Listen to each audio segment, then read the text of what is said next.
साहब बहुत बहुत शुक्रिया।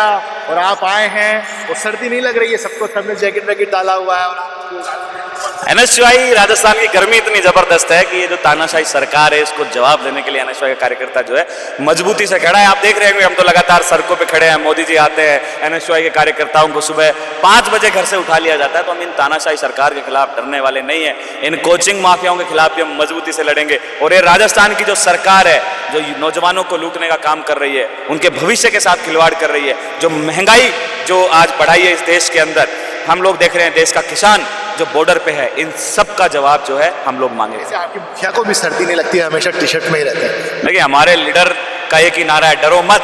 चाहे वो सर्दी हो, चाहे तानाशाही हो, या सत्ता के खिलाफ लड़ने की बात हो, तो देश के नेता राहुल टी शर्ट सर्दी रोक लेता है क्या? नहीं, ऐसा कोई नहीं है महंगा। नहीं, गरीब नौजवान मजलूमों के बच्चे अगर महंगे टी शर्ट पहनेंगे तो उनसे क्या दिक्कत है? क्या पूरा का पूरा हक और अधिकार उन्हीं का है, रईस जादव का ही।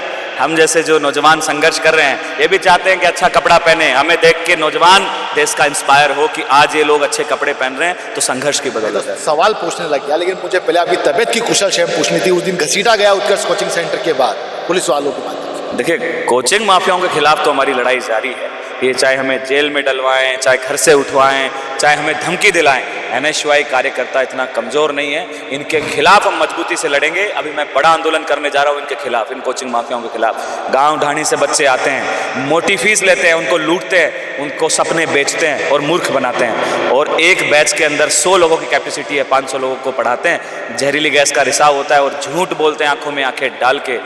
उत्कर्ष कोचिंग के मुखिया निर्मल गहलोत जी की सब्जी का तड़का लग गया था, उनको पता होना चाहिए। निर्मल जी, मैं आपको कहना चाहता हूँ, हमारी माताएं बहनें रोज न जाने ऐसे कितने सब्जी के तड़के लगाती है सुबह और शाम, क्योंकि ये गरीब किसान की बेटियां हैं, गरीब किसान की बहनें हैं। ये तड़के वड़कों से खांसी आने वाली बात नहीं है। ये तो आपकी जो पैसा कमाने की जो क्षमता है और वो ताकत है और दोहरी नीति है, उसके खिलाफ उनकी लड़ाई थी। अभी तक कोई स्टेटमेंट भी नहीं आया। आएगा भी नहीं आएगा सर, नहीं आएगा, क्योंकि मोटा पैसा जो है प्रशासन और सरकार को पहुंचाते हैं। सबसे पहले तो जांच होनी चाहिए कि इनको एनओसी किसने दी।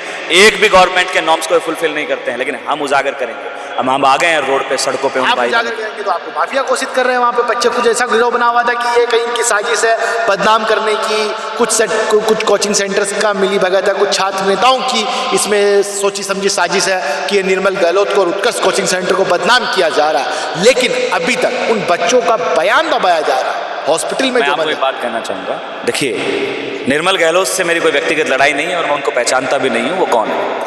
इसके अलावा उत्कर्ष कोचिंग से भी मेरा कोई जातिगत या निजी कोई मामला नहीं है। हमारी लड़ाई उन लोगों से है जो गांव ढाणी से जो बच्चे आते हैं पढ़ने के लिए, उनके साथ जो अन्याय होता है, ये गलत तरीके से उनके सपनों को बेचते हैं और उनके ऊपर, उनके भविष्य के ऊपर, उनके जीवन के ऊपर जो खतरा मंडराता है उससे बेखौफ होते हैं। अच्छा, मैं इनसे जवाब चाहता हूँ, दिल्ली के अंदर जो कोचिंग के अंदर तहखाने में पानी भरा, उसकी जवाबदेही किसकी है?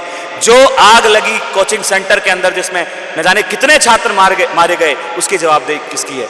सरकार जवाबदेही तय नहीं करती है। अपने 4-5 टट्टू फिक्स है इनके, जो किराए पे लेके आते हैं, कोचिंग सेंटर के बाहर नारेबाजी करवाते हैं। वो पैसे में आई हुई भीड़ है। जो ओरिजिनल छात्र है वो हमारे साथ खड़ा और मजबूती से हमारे साथ में लड़ रहा है इन कोचिंग माफियाओं के खिलाफ। यार एक सवाल मुझे और जानना है आपसे कि प्रशासन ने तो आ गया स्टेटमेंट, जांच का विषय आ गया कि भाई वहाँ पर गैस का रिसाव हुआ है, मतलब गैस का रिसाव हुआ है। वो कह रहे हैं कि सीवरेज का तो नहीं था। क्या कुछ बच्चों ने अंदर ऐसा कुछ किया? आपको क्या लगता है? मैं बताता हूँ सर, इसका एक साइंटिफिक रीजन है, आप समझने का प्रयास कीजिएगा। जब आप अपने घर के कमरे में हो और कैपेसिटी 2 लोगों की सोने की और उसमें 20 लोगों को एक साथ भर दिया जाए और एक भी वेंटिलेशन या खिड़की की कोई व्यवस्था नहीं हो, तो ऐसे में क्या होगा? सफोकेशन होगा, उससे सांसें फूलेंगी, केमिकल रिएक्शन होगा, उससे जो है जहरीली गैस का रिसाव होगा। क्योंकि हम ऑक्सीजन लेते हैं और कार्बन डाइऑक्साइड छोड़ते हैं, तो हवा के अंदर बहुत सारे बैक्टीरिया होते हैं। उनको समझाइए उन पढ़े लिखे गंवारों को कि हवा के अंदर बहुत सारे बैक्टीरिया होते हैं। जब आप कार्बन डाइऑक्साइड छोड़ते हैं और सफोकेशन होता है तो उससे जहरीली गैस का जो है रिसाव होता है। ये मूर्ख बनाने का काम कर रहे हैं। वहाँ कहाँ कौन तड़का लगाने आ रहा है सब्जी का?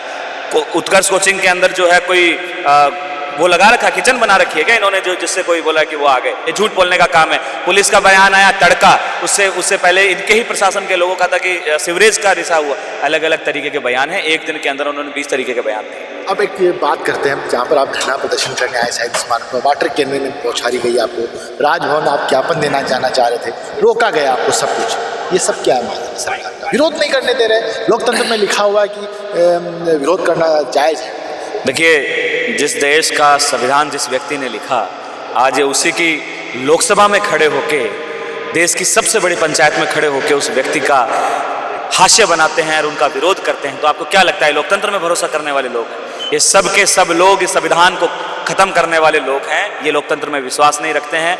ये केवल और केवल विश्वास रखते हैं तो तानाशाही और दबा के शासन करने में। ये डलहौजी की राजनीति अपनाते हैं, फूट डालो राज करो। लेकिन नौजवान इतना कमजोर नहीं है। हम बाबा साहब अम्बेडकर के दिए हुए संविधान को बचाने के लिए और हमारे हक और अधिकार और मौलिक अधिकारों को बचाने के लिए जो है मजबूती से जो है इनके खिलाफ लड़ेंगे। और ये राइजिंग राजस्थान था, करोड़ों अरबों रुपए खर्च किए गए। उसका एक ही जवाब है सर, राजस्थान पे इनकी निगाहें हैं उद्योगपतियों की। सस्ती ज़मीन खरीदना चाहते हैं, बैंक से लोन लेके ज़मीन खरीदेंगे, उद्योगपति मित्रों को देंगे और उनसे करोड़ों रुपए कमाएंगे, आम जनता को लूटेंगे। कमाएंगे भी ना, चुकाएंगे भी पैसा।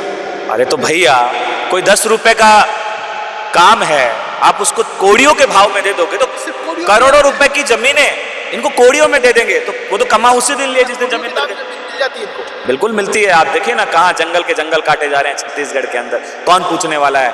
वहाँ की आदिवासियों को खदेड़ा जा रहा है। तेलंगाना के अंदर की तरफ कुछ ऐसा हो रहा है, बिल्कुल हो रहा है, चल रहा है। रविंद्र भाटी भी आंदोलन कर रहे हैं, आपके साथी हैं, छात्र नेता ही है। बिल्कुल। देखिए, जो भी जागरूक एक ऐसी जगह है जहाँ पर अडानी को वहाँ पर जगह दे रहे हैं और विरोध कर रहे हैं वहाँ के लोग कि ये ठीक नहीं है। इस देश की संपत्ति अगर एक ही व्यक्ति को दे दी जाएगी तो इस देश में जो है ना, सत्ता एक व्यक्ति की काबिज होगी।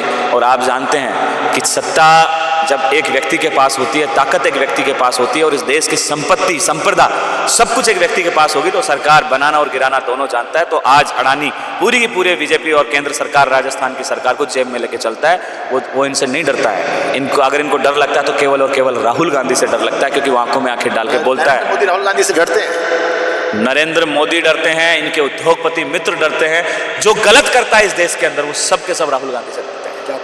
देखो, जिस तरह से विनोद जाखड़ ने जो बिल्कुल चेतावनी देते हुए कहा कि ये ठीक नहीं कर रही है सरकार, और तरह तरह के मुद्दे यहाँ उठाए उन्होंने, ये यहाँ पर शहीद स्मारक के यहाँ पर और भी